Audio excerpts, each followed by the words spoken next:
Hello YouTube friends, welcome to The Last Homely House. Today's video I want to tell you all about one of the things that's going to be for sale in the shop on the 9th of November. It's my little Christmas shop that I like to do, and this particular product, I started thinking about this way back in the spring when I got one of these little packs of Liberty squares of fabric, 2.5-inch squares. And these are from a company called Alice Caroline. Now, I met Alice Caroline at the Festival of Quilts, and before that I was a guest on her Summer Sewing Festival, which was absolutely lovely. Some of you might have seen that. But she is, and her company are very involved with importing Liberty fabric and packaging it up to sell, and all sorts of fabulous products that they make. Lovely book that she's written as well. She's a really lovely person, and I loved being in her sewing festival. However, I bought this little pack of squares and I made this pencil roll. Now, if you have a good memory, you might remember this one that I made. Let's move that one aside for now and show you this one. This is a little thing that I put together, a year ago, I think, maybe now? Can't remember. And I put a video out about this. We'll leave a link to this video in the description below this one.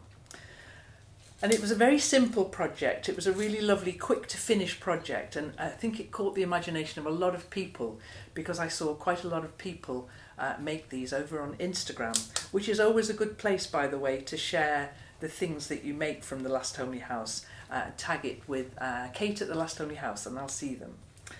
So I had this pack of 2.5-inch squares and I made this little version of that roll, and I just thought it was very, very sweet.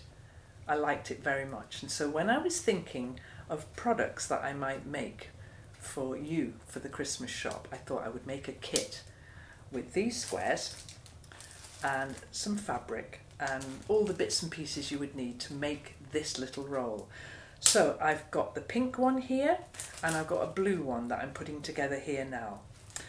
Now, of course, you could just make this idea here with a piece of fabric or anything that you'd piece together. But for this one, I'm English paper piecing these squares into this square here, and I'm going to show you how I'm doing that with this blue one. You could, of course, machine stitch these if you wanted to, but this kit does come with all the papers that you will need to English paper piece these. I love English paper piecing.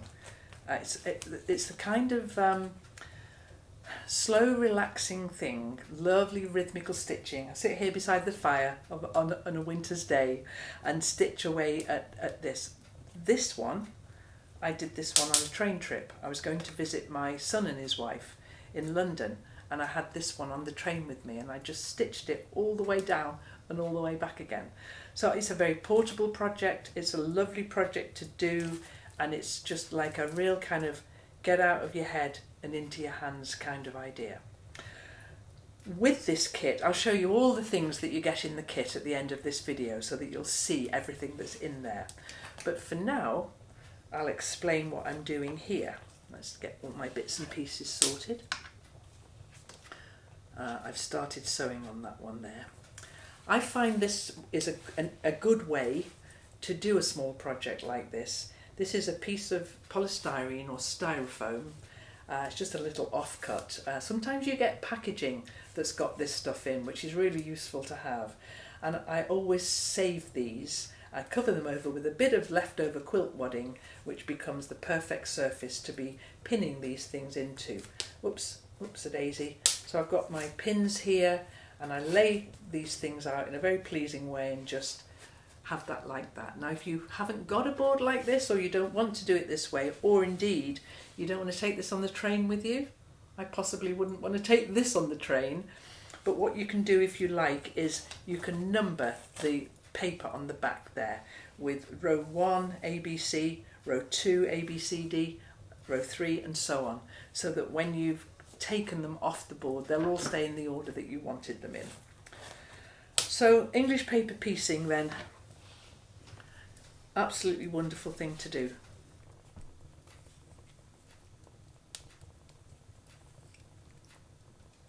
So I'll stitch the rest of these together. The way I like to do it is I stitch them in rows and then I stitch the rows to each other, and then I'll come back and I'll show you what I'm going to do next. I've stitched them all together now, 6 by 6 in this lovely square, and now I'm going to take all the papers out. I've given it a really good press so that everything stays in place nicely, but I'm just going to take out the papers from the middle to start with.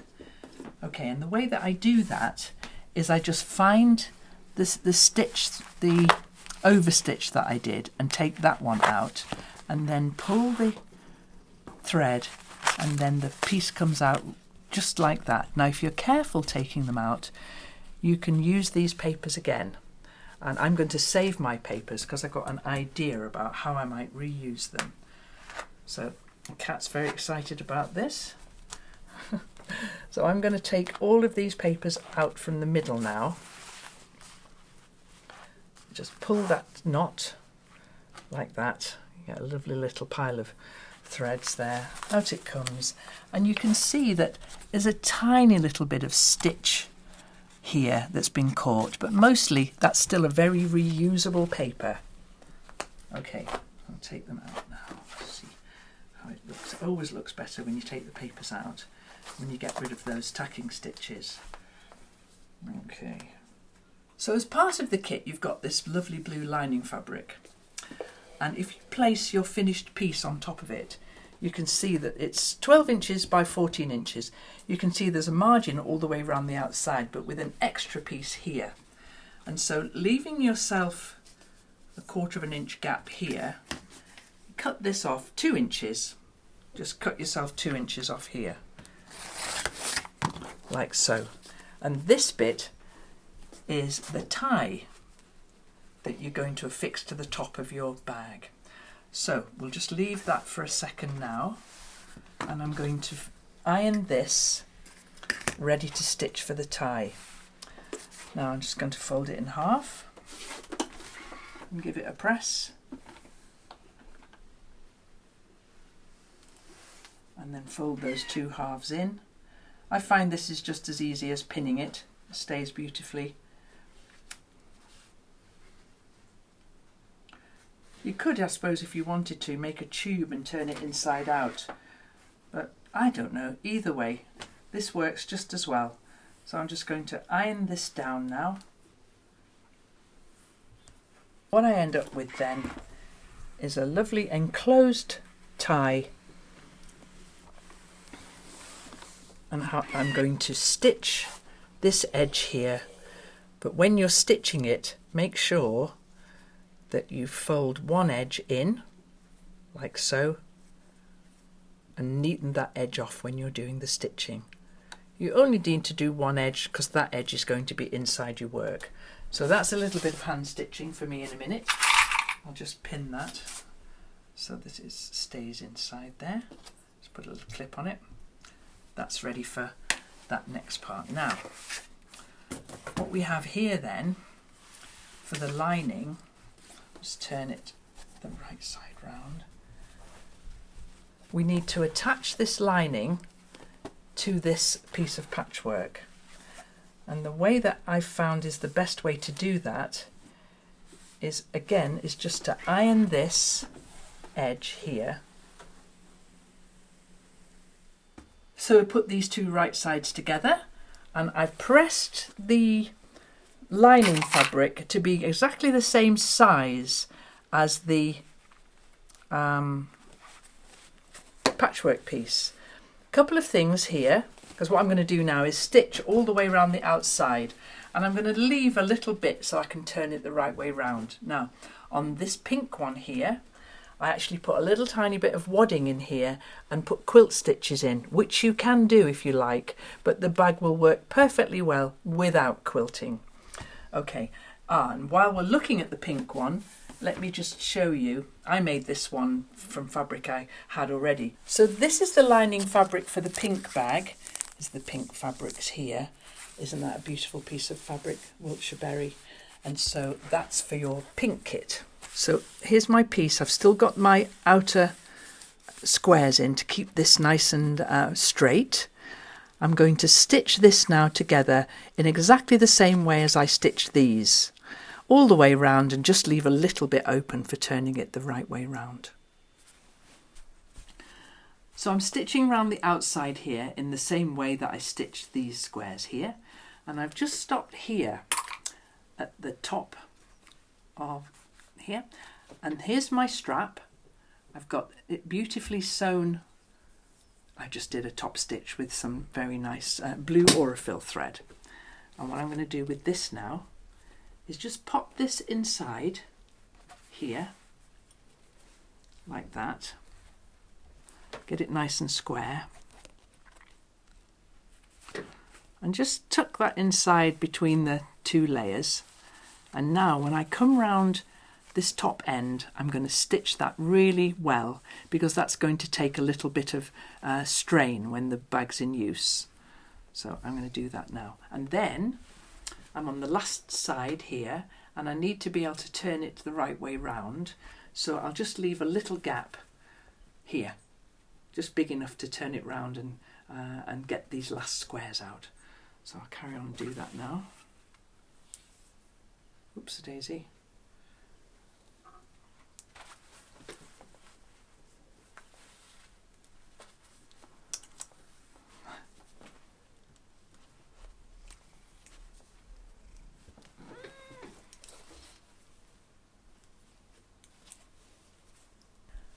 I've stitched all the way around the outside. I've stitched in my little tie, and I've left a gap here. So now I can take out the rest of these templates. Do you know, to be honest, you could have taken the templates all out at one time. You didn't need to take the middle ones out, but I do like to overcomplicate things. And take the templates out now, so that the bag's nearly finished.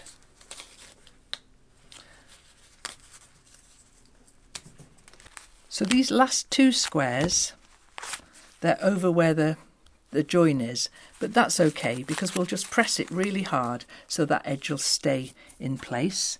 Last square coming out now.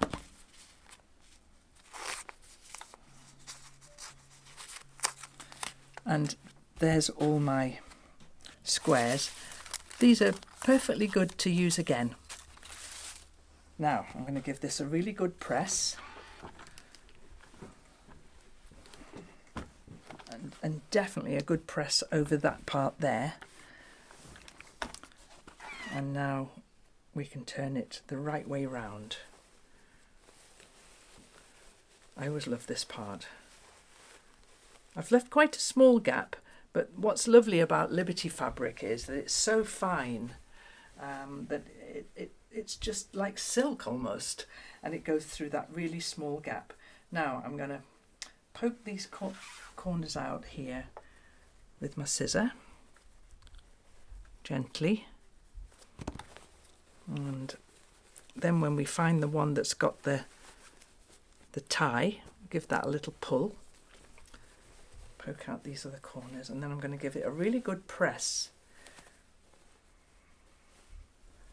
and I'll show you what we do with it next, because at the moment it's just a flat piece of beautifully finished fabric. Give that a little tweak there, and then an iron.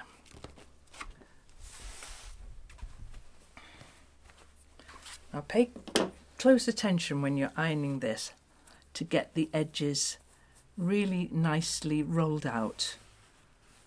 I remember my mum doing this. I've watched her do this hundreds of times with various things, and she'd always just lick her fingers a little bit, which you might find a bit gross, but I actually find it's really helpful. We just want to make sure that we've got all the edges lovely and flat, like that, all the way round. So I'll do that now, and then show you the next bit. Now if you've decided you're going to put a little bit of batting or wadding in there to make it a slightly padded bag, then you would make the piece of wadding exactly the same size as the patchwork and pop that inside while you're sewing the edges on. Because then you could quilt through it if you wanted to, like I did with the pink one. So this is the gap that I turned it through, and I'm just going to slip stitch along there. And then the next thing we need to do is make the pouch. And the easiest way to do that is to clip these two edges together opposite the tie and stitch them. Then clip these two edges together and stitch them. So I'll do that and I'll get back to you and show you how it looks when it's done. So once those seams are sewn there, give it a really good press.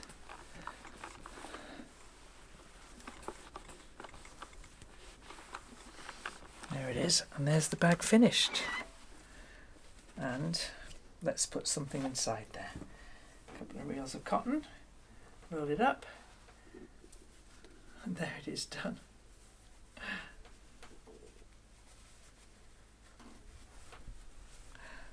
There's the pink way or the blue way. What will you put inside yours? I like them very much.